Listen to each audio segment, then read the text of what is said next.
ഹ്രസ്വ വീഡിയോയ്ക്ക് ആധാരം NSS ചരിത്രം 2ാം വാല്യത്തിലെ പേജുകൾ 326 327 ആണ്. സംഘടനാ പ്രവർത്തനം കാര്യക്ഷമമാക്കുന്നതിനു വേണ്ടി ബൈലോകളിൽ വേണ്ടുന്ന ഭേദഗതികൾ മെയ് 1, 1958 NSS ഡയറക്ടർ ബോർഡ് ചർച്ച ചെയ്തു.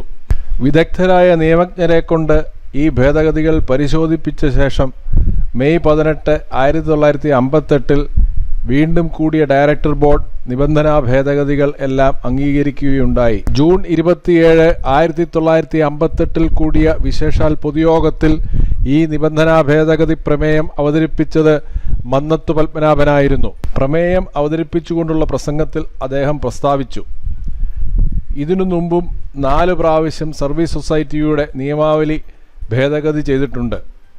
സർവീസ് സൊസൈറ്റിയുടെ വളർച്ചയും സ്ഥാപനങ്ങളുടെ വർധനവും അനുസരിച്ച് ഇനിയും കാലക്രമേണ നിബന്ധനകൾ ഭേദഗതി ചെയ്യേണ്ടതാണ്.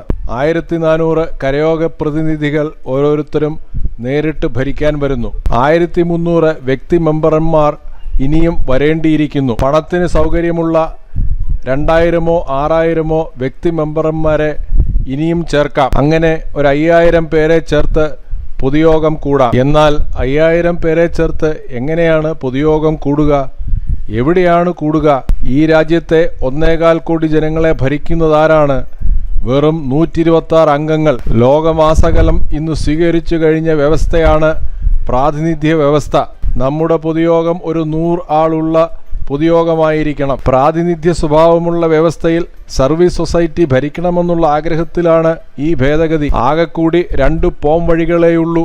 1, സ്ഥാപനങ്ങൾ ഒരു ട്രസ്റ്റിൻ്റെ കീഴിലേക്ക് നീക്കാം. എനിക്കത് തീരെ ഇഷ്ടമല്ല. 2, പ്രാതിനിധ്യ വ്യവസ്ഥ. അതിൽ കേരളത്തിലെ നായരുടെ ഉടമസ്ഥാവകാശം സുരക്ഷിതവും ഭരിക്കാനുള്ള അവകാശം കൂടുതൽ ശക്തവും ഊർജിതവുമാണെന്ന് ഞാൻ കരുതുന്നു. മക്കപ്പുഴ പ്രമേയത്തെ പിന്താങ്ങിയതിനെ തുടർന്ന് പ്രമേയത്തെപ്പറ്റിയുള്ള ചർച്ചകൾ നടന്നു. ചർച്ചയ്ക്ക് ശേഷം പ്രമേയം വോട്ടിനിട്ടതിൽ 331 പേർ പ്രമേയത്തെ അനുകൂലിച്ചും 16 പേർ പ്രതികൂലിച്ചും വോട്ട് ചെയ്തു.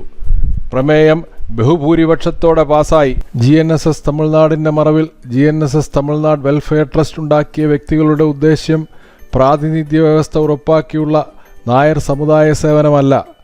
നായർ സമുദായ സേവനം അവർക്ക് മുഖ്യ വിഷയമല്ല, മറിച്ച് അത് വെറും ഉൽപ്പന്നമാണ്.